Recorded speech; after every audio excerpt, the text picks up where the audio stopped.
An excellent level of listening comprehension does not yet guarantee a high score in the listening section. Do you know what the paradox is? I constantly see students who watch TV series in their original and perfectly understand podcasts, but fail miserably on the TOEFL listening. Your hearing has nothing to do with it here. Just listening for pleasure and listening to pass the exam are two completely different skills. Hello everyone, my name is Alexandra. I've been teaching English for over 10 years and preparing students for the TOEFL and IELTS exam at AG School. Today, we will break down the top 5 most offensive mistakes in the TOEFL listening, where even the most capable candidates lose points. We will discuss how to take notes correctly, how to tune your brain before starting the audio, and stop falling into the traps. Grab a paper and a pen. This video will make your preparation many times more effective. Let's go! Mistake number 1 is trying to turn into a professional stenographer. As soon as the lecturer's voice sounds, the student panics and starts writing down everything. It seems to you, now I'll write everything down in detail and then I'll just find the answers in my notes. Sounds like a solid plan? Absolutely. Does it work on the TOEFL? Of course not. Lectures last for several minutes and they speak at a decent pace. If you try to write down every little thing, prepositions and pronouns, you will inevitably fall behind the speaker. And while you are finishing writing the end of the previous phrase, the lecturer is already giving out an important fact from the next one. What to do instead? You need to write only content words, keywords that carry meaning. These are nouns, verbs, and proper names. Forget about articles and long endings.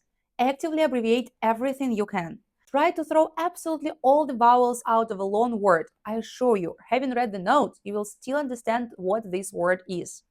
You will be able to restore it, but you won't be able to return a missed lecture. Notes are just a support for your memory, not a full transcript of the audio track. Your main task is to listen and understand, and only after that to have time to fix reference points. This mistake flows from the previous one. Let's say you only write down keywords, but you do it as a solid text, line by line. When the audio ends and you open the first question, you look at your notes and see a chaotic mess of words and arrows. You are asked a matching question, for example, which characteristics applies to which animal? And you spend precious seconds trying to decipher what the word mimicry written somewhere on the side refers to. How to structure your work correctly? If you have a dialogue between two people, immediately divide the sheet into two columns. The student speaks on the left, the professor speaks on the right. Every time the initiative passes to the other, you jump into the adjacent column. This way, you visually record who suggests what. If it's a lecture, use a hierarchy. Write the topic in the center and below it make indents for causes and effects. Be sure to use symbols, up-down arrows for growth and decline, question marks, mathematical signs. Your notes should look like a diagram from which you can read the plan of the entire lecture at a glance. The third fatal trap is passive listening. You just press the play button, relax, and go with the flow of the audio recording, hoping that the brain itself will pick out everything necessary. The problem is that the audio in the new TOEFL is adaptive and full of details. If your brain doesn't know exactly what to look for, it will start to scatter attention or simply turn off in seconds. How to avoid falling into this trap? Enter every audio with a specific goal. Right before the recording starts, you always see the title of the lecture and the context of the dialogue on the screen. Literally in 2 seconds, ask yourself a guiding question. For example, you see, listen to a conversation between a student and a librarian. Set yourself a goal.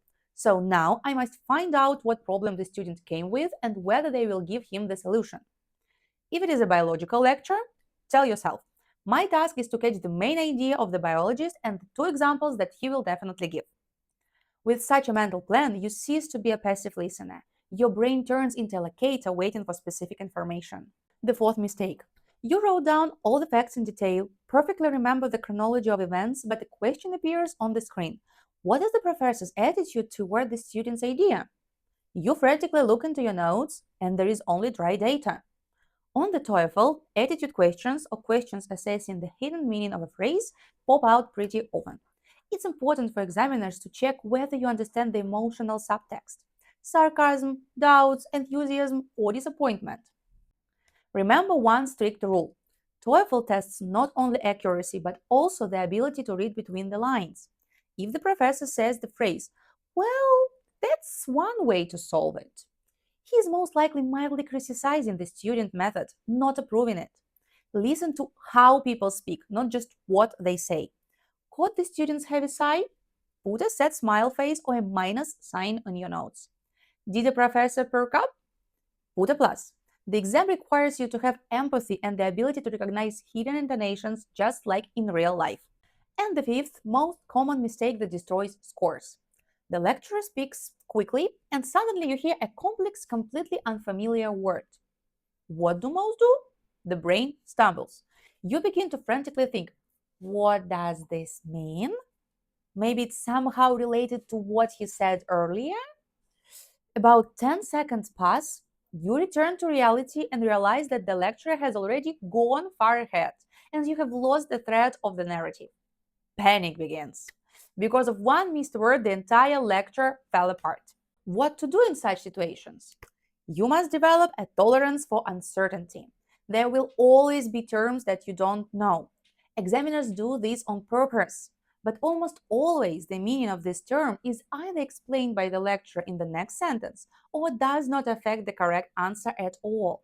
Heard an unfamiliar term, jotted down its sound in transliteration, and went on listening. One missed word is rarely worth a whole point, but a missed paragraph definitely is. Let's summarize the main points. We write structure, not memoirs. Only keywords, columns, and arrows. We listen proactively. Always give your brain a goal before you hit play. We read between the lines. Thorough facts are great, but emotions and intonations are no less important. Allow yourself not to understand some of the words. Encountered an unknown term? We move on, we don't stop. Preparing for TOEFL listening is a skill of time management, note-taking, and iron concentration. If you are planning to take the TOEFL in the near future and want to get an action plan or find out your current level, sign up for a free introductory diagnostics with me or our experts at AG School.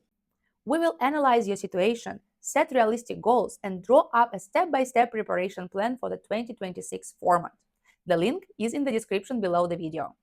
Also, be sure to leave in the comments whether you recognize yourself in any of these mistakes. It will be very interesting for me to read. Thank you for watching to the end. This was Alexandra. Good luck with your preparation and see you in the next videos.